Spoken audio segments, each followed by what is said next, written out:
27 ফুটের কেক কাটার মাধ্যমে প্রতিষ্ঠা দিবস পালন। হাওড়া শিবপুর ব্লক তৃণমূল কংগ্রেসের সর্বভারতীয় তৃণমূল কংগ্রেসের 27তম প্রতিষ্ঠা দিবস পালন করা হলো দাসনগর মোড়ে।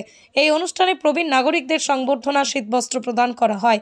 অনুষ্ঠানে উপস্থিত ছিলেন যুব সভাপতি কৈলাস মিশ্র, সভানেত্রী রীনা মল্লিক, হাওড়া সদর তৃণমূল কংগ্রেসের সহ সভাপতি অসিত চ্যাটার্জি সহ তৃণমূল নেতা নেতৃবৃন্দ। শিবপুর কেন্দ্রের সভাপতি মহেন্দ্র শর্মা পরিচালনায় আজকের এই অনুষ্ঠানটি অনুষ্ঠিত হয়। এটা আমাদের কাছে খুব আনন্দের, গর্বের যে এই দলটি বাংলায় প্রতিষ্ঠিত হওয়ার পর আজকে দেখতে দেখতে 27 বছর পূর্ণ করে 28 বছরে পৌঁছচ্ছে এবং একটি রাজনৈতিক দলের প্রতিষ্ঠা দিবস। আর আমাদের কাছে গর্বের, যেহেতু আমি এই দলের প্রতিষ্ঠাতা সদস্য।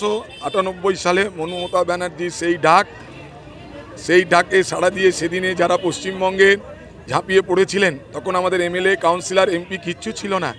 সুতরাং সেই দিনের প্রথম দিনের মমতা ব্যানার্জি মহোদয়ার সৈনিক, তৃণমূলের সৈনিক, আজকে 28 বছরে দেখতে দেখতে আমাদেরও কালো দাড়ি আজকে সাদায় পরিণত। খুব খুব খুব আনন্দ হচ্ছে যে আমাদের দল ক্ষমতায় আছে। দিদি এত কাজ করছেন, এত মানুষের, প্রান্তিক মানুষের জন্য কাজ করছেন। আমরা খুব আনন্দিত, খুব গর্বিত।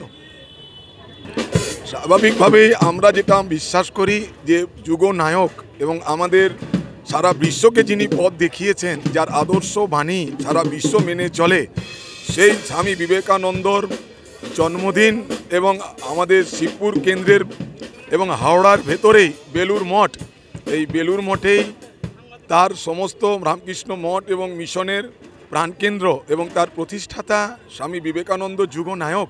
তাই তার জন্মদিনে যে ডাক আজকে আমাদের দলের যুব সভাপতি দিয়েছেন, আমরা প্রত্যেকেই, যুব তো যাবেই, আমরাও 8 থেকে 80 এই মিছিলে হাঁটতে আমরা সকলেই ভালোবাসি।